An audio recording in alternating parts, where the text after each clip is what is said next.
Perkenalkan,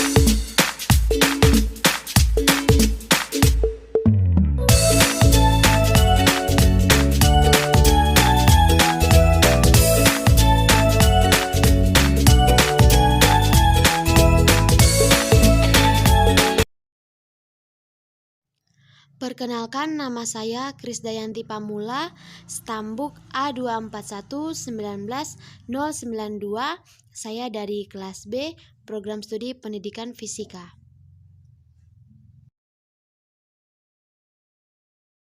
Ya baik, pada kesempatan kali ini saya akan menjelaskan mengenai materi bahan magnet dan induksi magnetik.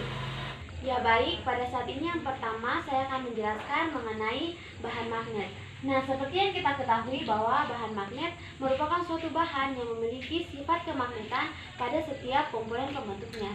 Nah, berdasarkan sifatnya, bahan magnet dikelompokkan menjadi tiga, yaitu yang pertama yaitu ada bahan ferromagnetik. Bahan ferromagnetik ini yaitu bahan yang ditarik kuat oleh magnet. Contohnya pada bahan ferromagnetik ini ada nikel, besi, dan baja. Kemudian yang kedua yaitu bahan paramagnetik. Nah, bahan paramagnetik ini yaitu bahan yang ditarik lemah oleh magnet. Dan yang ketiga yaitu bahan diamagnetik. Bahan diamagnetik ini adalah bahan yang sedikit ditolak oleh magnet. Ya, pada saat ini saya akan menjelaskan yang kedua yaitu induksi magnetik. Nah, sebelum itu saya akan menjelaskan mengenai medan magnet. Nah, medan magnet adalah besarnya atau daerah yang masih dipengaruhi oleh gaya tarik magnet. Nah, sedangkan induksi magnetik adalah besarnya daerah atau medan magnet yang dialiri oleh arus listrik. Nah, seperti di sini kita lihat ada sebuah kawat yang panjang. Nah, kawat panjang di sini terdapat arus yang sebesar I. Nah, pada sekitar kawat ini terdapat medan magnet. Nah, untuk menentukan arah dari medan magnet ini kita menggunakan kaidah tangan kanan. Nah, jika seperti ini, maka arah magnetnya itu akan berputar begini. Nah, untuk menentukan arahnya, kita lihat medan magnet yang di belakang kawat, maka medan magnet itu akan ke arah kiri. Sedangkan medan magnet yang ada di depan kawat, arahnya akan ke kanan. Arahnya akan masuk ke dalam. Bisa kita buat seperti ini, cross atau masuk ke dalam bidang. Sedangkan ini dot keluar dari bidang. Nah, kita jangan lupa juga terdapat jarak. Di sini kita simbolkan sebagai A, di mana jarak ini adalah jarak yang tegak lurus dengan medan magnet. Nah, untuk lingkaran sebenarnya dia sama saja, hanya dia berbentuk seperti ini. Nah, untuk yang arah arusnya searah jarum jam seperti ini, maka medan magnetnya itu kita menggunakan kaidah tangan kanan. Nah, seperti ini. Karena arah magnetnya ke sana begini, berputar seperti ini, maka medan magnetnya itu akan masuk ke dalam bidang. Nah, kalau misalnya arahnya ini berlawanan arah jarum jam, arah arusnya ini berlawanan arah jarum jam, maka kita menggunakan kaidah tangan kanan seperti ini, maka arusnya itu atau medan magnetnya itu akan keluar dari bidang.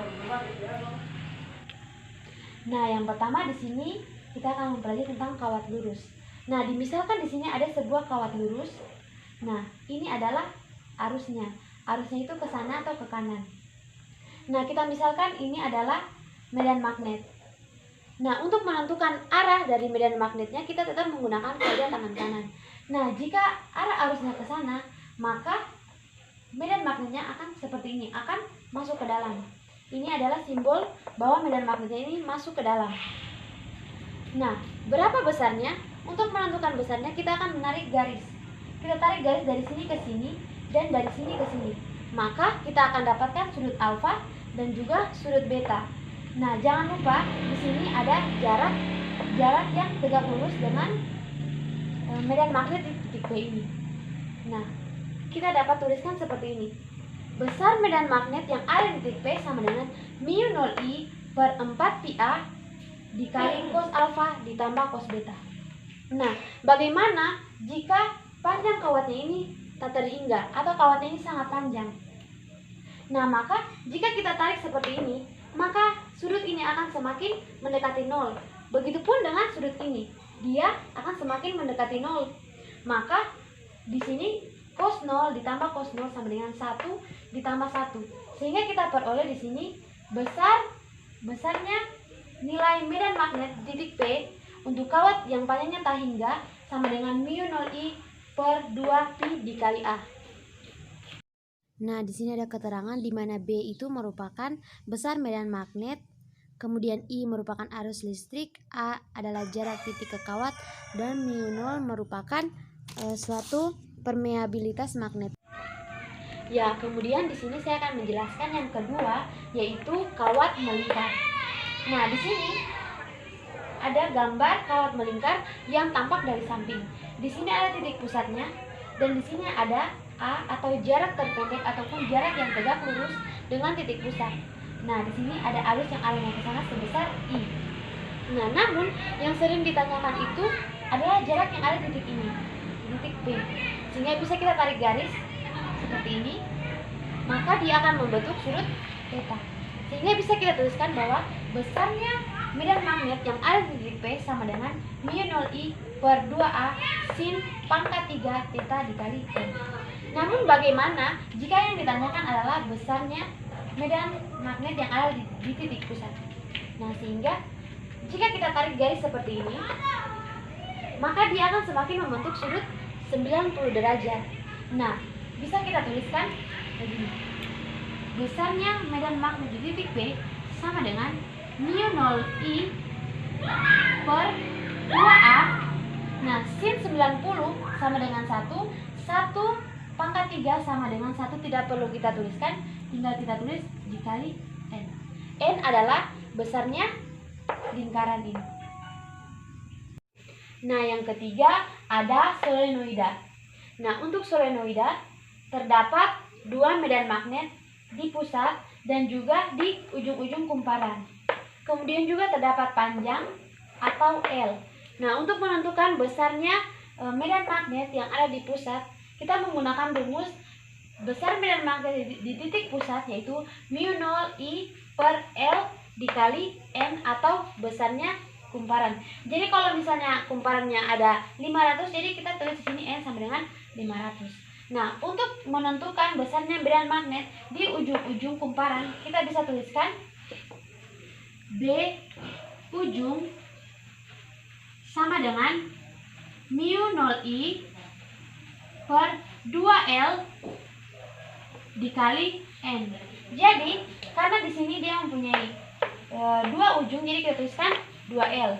Jadi perbedaannya, untuk di pusat dia menggunakan L, dan untuk di ujung-ujung kumparan menggunakan 2L.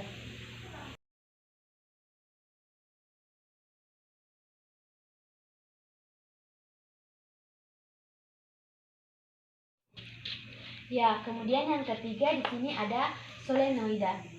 Nah, di sini ada kumparan yang panjangnya sebesar L. Nah, untuk kumparan terdapat dua medan magnet, yaitu di tengah, di pusat, dan di ujung-ujung kumparan. Nah, untuk besar medan magnet di pusat, Nah, yang keempat yaitu ada toroida. Nah, sebenarnya toroida ini hampir mirip dengan solenoida, hanya saja toroida adalah solenoida yang diberi bentuk lingkaran. Nah, di sini ada kumparan yang berbentuk lingkaran. Karena lingkaran otomatisnya ada titik pusat dan ada jari-jari. Sehingga untuk mencari, kita menggunakan rumus besar medan magnet di titik pusat sama dengan mu0I per 2pi dikali R dikali N, dan N adalah jumlah lilitan. Nah, di sini keterangannya di mana R merupakan jari-jari toroida, I adalah arus listrik, dan N adalah jumlah lilitan.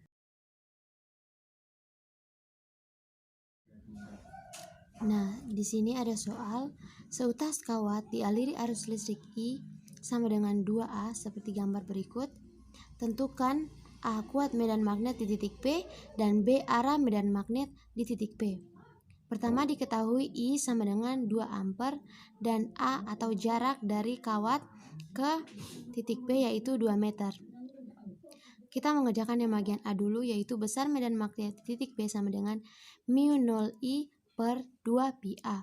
Nilai dari mu0 atau permeabilitas magnetit, yaitu 4pi dikali 10 pangkat min 7 dikali dengan I 2 per 2pi dikali A nilainya 2. Sehingga bisa kita dapatkan ini dicoret hasilnya 2, ini 1, sehingga kita dapatkan hasilnya 2 dikali 10 pangkat min 7 Tesla. Nah, untuk arah medan magnet di titik P, karena arah arusnya ke sana, kita menggunakan kaidah tangan kanan. Maka jika arusnya ke atas, maka arah medan magnetnya itu akan seperti ini, akan begini. Jadi dia akan masuk ke dalam, sehingga arah medan magnet di titik P yaitu masuk bidang atau bisa kita lambangkan cross.